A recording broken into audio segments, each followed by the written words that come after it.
Bonjour et bienvenue dans cette capsule numéro 1. Je m'appelle Max. Je vous propose de partir à la rencontre de la Terre qui nous porte et nous supporte. Observons la Terre. Regardons-la comme un terrain de jeu. Comme tout terrain de jeu, elle possède ses limites spatio-temporelles, ses règles et ses lois. L'écrivain Anatole France disait que le bon sens pourrait nous faire penser que la Terre est fixe, que le Soleil tourne autour et que les hommes vivant aux antipodes marchent la tête en bas. Pourtant, ce n'est pas ainsi que les choses fonctionnent, et chacun le sait. Cette vision correspond au modèle physique ancien selon lequel la Terre se trouve immobile au centre de l'univers. On sait aujourd'hui que c'est la Terre qui tourne autour du Soleil et qu'il lui faut environ 365 jours pour effectuer un tour complet. Quel que soit l'hémisphère dans lequel on se trouve, personne ne tombe et personne n'a la sensation d'avoir la tête en bas. Pourquoi? Parce que le centre de la Terre agit comme un aimant et c'est justement notre corps qui nous permet de rester ici en accompagnant la Terre dans son orbite autour du Soleil. Si chacun d'entre nous est attiré vers le centre de la Terre, c'est grâce à l'attraction terrestre et à la gravité. La gravité est une force invisible qui attire tout vers le sol. Elle exerce aussi l'attraction d'un corps céleste sur l'autre et forme les galaxies. Sans la gravité, la Terre filerait tout droit vers l'infini. La Terre est donc un terrain de jeu. À ce titre, elle comporte des règles élémentaires. Parmi ces règles, on trouve des forces et des lois. La Terre est régie par des forces comme la force électromagnétique, qui est liée à l'existence de charges électriques permettant la cohésion des atomes. Cette force électromagnétique explique l'existence d'ondes électromagnétiques, comme les ondes radio, infrarouges, lumière, ultraviolet, rayons X et gamma. À côté de la force électromagnétique, on trouve la force nucléaire dite forte, qui influence les particules à l'intérieur du noyau et permet sa stabilité. On trouve également la force nucléaire dite faible, qui permet à des particules élémentaires de changer de type. Cette force nucléaire faible est à l'origine des réactions thermonucléaires, permettant au Soleil et d'ailleurs à toutes les étoiles de produire l'énergie qui nous fait vivre.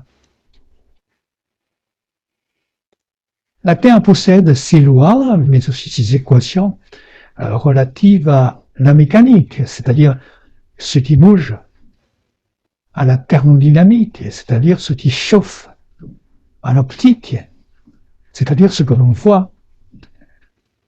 Et il y a aussi le monde subatomique qui se rapporte à tout ce que l'on ne voit pas. À ceci, rajoutons les lois issues des sciences naturelles, par exemple la biologie, la chimie, la géographie, les lois issues des sciences appliquées, c'est-à-dire l'ensemble des connaissances rationnelles permettant de réaliser des objectifs pratiques. Par exemple, l'informatique, l'ingénierie, les lois issues des sciences humaines et sociales, par exemple la sociologie, la psychologie, l'anthropologie ou le droit. Il y a aussi les lois issues des sciences métaphysiques, c'est-à-dire tout ce qui étudie la nature de la réalité, de la réalité de l'être, de la conscience, de l'âme, de la relation entre l'âme et l'esprit, par exemple la philosophie, l'épistémologie, l'éthique, les religions, les spiritualités. Nos comportements, notre vision du monde, ainsi que nos projets sont conditionnés par l'ensemble de ces lois et de ces règles, que nous en ayons conscience ou pas. Nous sommes donc des sortes de joueurs embarqués sur un vaisseau en rotation, des joueurs, mais aussi acteurs éphémères, sans personnage principal, et seul un ego surdimensionné peut nous faire croire l'inverse. En réalité, et ainsi que le disait Charlie Chaplin, la vie est une pièce de théâtre, mais sans répétition. Toute la magie de cette grande illusion repose sur la règle des trois unités théâtrales qui structurent et conditionnent nos existences sur Terre. On trouve l'unité de lieu. Par exemple, si je nais à un endroit précis avec un corps, on trouve l'unité de temps. Par exemple, mon temps de vie avec ce corps est limité. On trouve l'unité d'action. Par exemple, qui pourrait nous faire dire et penser « je fais, donc je suis ». Cette règle des trois unités terrestres fournit l'ancrage nécessaire permettant à notre corps et à notre conscience de se concentrer sur l'intrigue de nos vies.